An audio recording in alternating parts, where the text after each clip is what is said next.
జలుబు, దగ్గు, గొంతు నొప్పి లాంటి చిన్న చిన్న అనారోగ్య సమస్యలకు ఇవాళ మనం డాక్టర్ సలహా చీటీలేవీ లేకుండానే సొంతంగా యాంటీబయాటిక్ మందుల్ని కొని వాడేస్తున్నాం. నిజానికి యాంటీబయాటిక్స్ ఉన్నవే తక్కువ.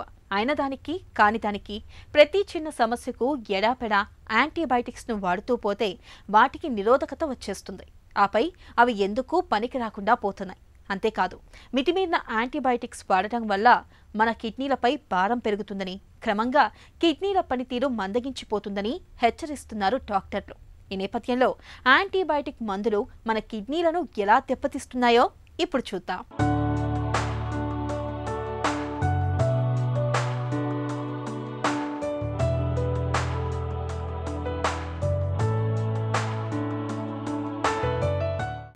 జలుబు, దగ్గు, జ్వరం, కడుపు నొప్పి, కాలు నొప్పి, తలనొప్పి ఇలా ఏ సమస్య వచ్చినా వెంటనే మెడికల్ షాపుకెళ్ళి మందులు తెచ్చుకొని వాడటం ఇటీవల సర్వసాధారణమైపోయింది. నిజానికి మందులు వాడటం అవసరమే. అయితే ఆ మందుల వాడకం శృతి మించితే అది అనర్థదాయకమే. ఎందుకంటే మందులకు జబ్బుల్ని నయం చేసే ప్రయోజనాలున్నట్టే శరీరానికి ముప్పు తెచ్చిపెట్టే నష్టాలు కూడా ఉన్నాయి. మనం ఇష్టారాజ్యంగా ఏ మందులు వాడినా అవి ముఖ్యంగా కాలేయం మీద, కిడ్నీల మీద దుష్ప్రభావాన్ని చూపిస్తూ ఉంటాయి. ముఖ్యంగా ఇవాళ మన దగ్గర యాంటీబయాటిక్ మందుల వాడకం విపరీతంగా పెరిగిపోయింది. నిజానికి యాంటీబయాటిక్ మందుల్ని అతిగా వాడటం వల్ల మనకు ప్రాణాధారమైన కిడ్నీలపై పెనుభారం పడుతోంది. దీంతో అవి క్రమంగా నిర్వీర్యం అయిపోతున్నాయని చెబుతున్నారు డాక్టర్లు. Antibiotic and drug usage urinary tract అంటే మనం వాడే మందులు మన యూరినరీ ట్రాక్ట్ అంటే మూత్ర వ్యవస్థ, ఈ రెండింటికి ఏమన్నా లింక్ ఉందా అండి? అయ్యో మనం ఎంతో నొప్పులు వచ్చాయి, పోయాం, ఒక మెడికల్ షాప్లో మందు అడిగాం, వాడు ఏదో ఇచ్చారు, మనం వేసేసుకున్నాం, నొప్పి తగ్గిపోయింది. మరి దానికి మన యూరినరీ ట్రాక్ట్కి, మన కిడ్నీలకి, బ్లాడర్కి, వీటికి ఏమన్నా సంబంధం ఉందా అండి? చాలా ఉందండి, చాలా ఉంది. రెండు విషయాలు ఉంటాయి ఇక్కడ. మనం ఎలాంటి మందులు వాడుతున్నాము అన్న దాన్ని బట్టి మనకు వచ్చే ఎఫెక్ట్లు కనబడుతూ ఉంటాయి. ముఖ్యంగా వాడేది మన ఇండియన్ కాంటినెంట్లో అనల్జెసిక్స్ అంటే పెయిన్ కిల్లర్స్. అబ్బా నాకు తలనొస్తూ ఉందండి, మెడికల్ షాప్కి పోయి ఒక తలనొప్పి మెడిసిన్ తీసుకున్నామండి.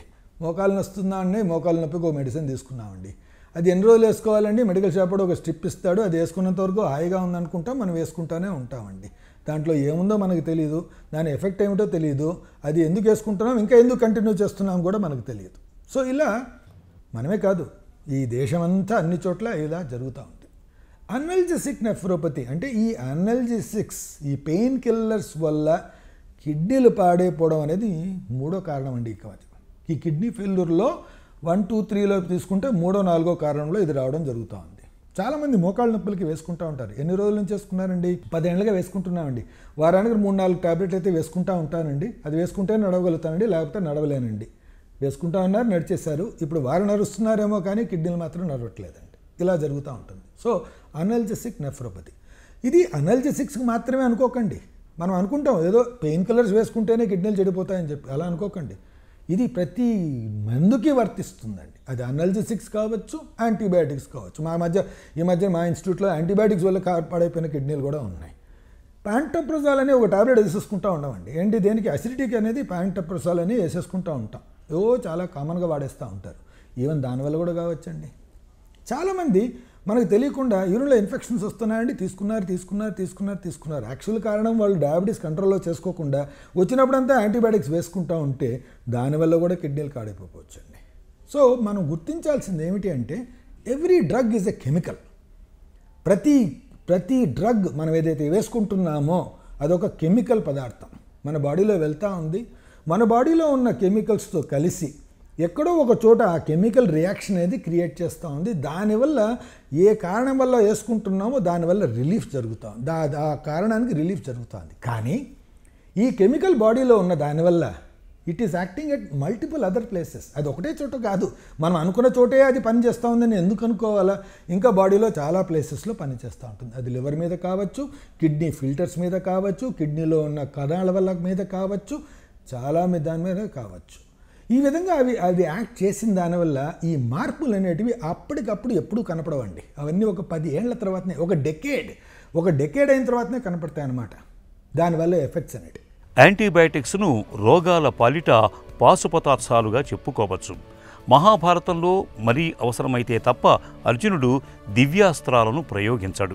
అచ్చంగా అలాగే రోగాల విషయంలో చిట్టచివరి అస్త్రంగా మాత్రమే యాంటీబయాటిక్స్ను ఉపయోగించాలి. ఎడాపెడా ఈ యాంటీబయాటిక్స్ను వాడటం మొదలు పెడితే క్రమంగా సూక్ష్మజీవులు వీటికి నిరోధకతను పెంచుకుంటాయి.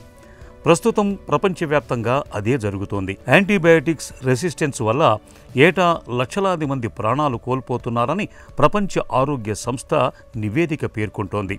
యాంటీబయాటిక్స్ను విచ్చలవిడిగా వాడటం వల్ల మన కిడ్నీల వడపోత సామర్థ్యం క్రమంగా సన్నగిల్లుతూ వస్తుంది. రక్తంలోని వ్యర్థాలను, క్రిస్టల్స్ని అవి సమర్థంగా వడకట్టలేకపోతాయి. దీంతో రక్తపోటు క్రమంగా కొండెక్కిపోతూ చివరికి కిడ్నీలు కుప్పకూలిపోతాయి అని హెచ్చరిస్తున్నారు నిపుణులు. ఇప్పుడు మనం చూస్తున్నాం, కోవిడ్ వచ్చింది, వెళ్ళిపోయింది. అందరూ కోవిడ్ అప్పుడు ఎన్నో మందులు వేసేసుకున్నారు.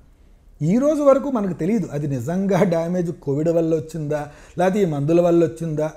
మనం తర్జన చేసుకుంటున్నాం. ఈ మధ్య కాలంలో ఈ 10 ఏళ్లలో నెక్స్ట్ ఏం చూడబోతున్నాం అనేది మనకే తెలియదు. ఈ మందులనే వాడేసాం తప్పించుకోవడానికి. ఈ మందుల వల్ల ఎంత ఎఫెక్ట్ బాడీలో జరిగింది అనేది ఈ నెక్స్ట్ డెకేడ్ అంటే ఇంకో 10 ఏళ్లలో మనకు తెలియబోతూ ఉంది. అవి మందుల వలన, కోవిడ్ వలన మనం దేని మీదన్నా బ్లేమ్ చేసుకోవచ్చు. అలా ఈ మందుల వల్ల ఏదైతే ఎఫెక్ట్ కలుగుతుందో, I'm not talking kidney failure అని అంటం లేదు, నేను యూరాలజిస్ట్ని కాబట్టి కిడ్నీ ఫెయిల్ గురించి మాట్లాడుతున్నాను. ఆ ఎఫెక్ట్ అనేది ప్రతి దాని మీద జరిగే అవకాశం ఉంటుంది. అది ఈరోజు ఎప్పటికీ కనబడదు, 10 ఏళ్ల తర్వాతనే. ఇంకోటి, ఈరోజు ఏదో తయారవుతుంది మందు, 5 ఏళ్లకంతా మన మార్కెట్లోకి వచ్చేస్తుంది, అందరూ వేసుకోవడం మొదలెడతాం. అసలు యాక్చువల్గా దాని ఎఫెక్ట్ అనేది 10-15 ఏళ్ల తర్వాత కనబడేటప్పుడు ఎవరూ చెప్పరు దీనివల్ల ఇవన్నీ అవుతాయి అని. ఇప్పుడే అది మళ్ళీ కొన్ని రోజులైన తర్వాతనే తెలుస్తుంది. ఇప్పటి వరకు చరిత్రలో జరిగిన ఏ పదార్థాల వల్ల అంటే ఏ మందుల వల్ల వచ్చిన ప్రాబ్లమ్స్ అన్నీ ఈ విధంగా యూసేజ్ అయిన తర్వాతనే తెలిసింది, కానీ యూసేజ్ కాకముందు అనే రీసెర్చ్ స్టేజ్లో ఎవరికి తెలియలేదండి. అవన్నీ అక్యూట్ రియాక్షన్స్, అంటే తీసుకోగానే వచ్చే రియాక్షన్స్ మాత్రమే కనపడతాయి. తీసుకున్న తర్వాత కొన్ని ఏళ్ల తర్వాత వచ్చే రియాక్షన్స్ ఎవ్వరూ ఎప్పుడూ కానీ ముందే పసిగట్టే అవకాశం లేదు. కాబట్టి ఇందుకు చెప్పొచ్చేది ఏంటంటే, ఇది కిడ్నీల కోసమని కాకుండా ఏ మందైనా కానీ మీరు నోట్లో వేసుకునేటప్పుడు ఇది అసలు ఎందుకు వేసుకుంటున్నాం, దీంట్లో ఉండేది ఏమిటి, దీనివల్ల ఏమైనా నష్టాలు రావచ్చా, ఇది తప్పనిసరా నాకు అనేది ఒక్కసారి ఆలోచించండి. ర్యాండమ్గా వరుసగా డాక్టర్ దగ్గర పోయామండి, ఒక 6 మందులు వాడుకోమన్నారు, 6 మందులు ఇలా వాడకండి. మీకు తెలియాలి కొద్దో గొప్ప, ఏమని మీకు మొత్తం డీటెయిల్ తెలియాల్సిపోయినా కానీ బాబు ఈ మందు ఎందుకు వేసుకుంటున్నారు అన్న విషయం మాత్రం అదొక్కటి తెలుసుకుంటే సగం యూసేజ్ ఆఫ్ మెడిసిన్స్ తగ్గిపోతుందండి. సో అవసరమైనప్పుడే వాడి, అది ఎంత అవసరం ఉంటుందో అంతే వాడి మీ ఆరోగ్యాన్ని జాగ్రత్తగా కాపాడుకోండి. ఇటీవలి కాలంలో చాలామందిలో చిన్న వయసులోనే కిడ్నీ జబ్బు మొదలవుతోంది. కారణాలను పరిశీలించినప్పుడు యాంటీబయాటిక్స్ మందుల వాడకం బయటపడుతోంది. చిన్న చిన్న అనారోగ్యాలకు సైతం యాంటీబయాటిక్ మందుల్ని ఎడాపెడా వాడేయటం వల్ల ఒక అమ్మాయి 25 ఏళ్ల వయసుకే కిడ్నీలు విఫలమై ఆసుపత్రిలో చేరిన ఘటన ఇటీవల హైదరాబాదు నగరంలో చోటు చేసుకుంది. ఈ నేపథ్యంలో మందుల వాడకం, ప్రత్యేకించి యాంటీబయాటిక్ మందుల విషయంలో అతి పనికిరాదు. ఈ బ్రహ్మాస్త్రాల్ని డాక్టర్ సలహా మేరకు, అది కూడా అవసరమైనప్పుడు మాత్రమే వాడుకోవాలి. ఈ మందులు వాడుతున్నప్పుడు పూర్తి కోర్సు అయ్యేదాకా వాడుకోవాలి. అప్పుడే అవి సమర్థంగా పనిచేస్తాయి.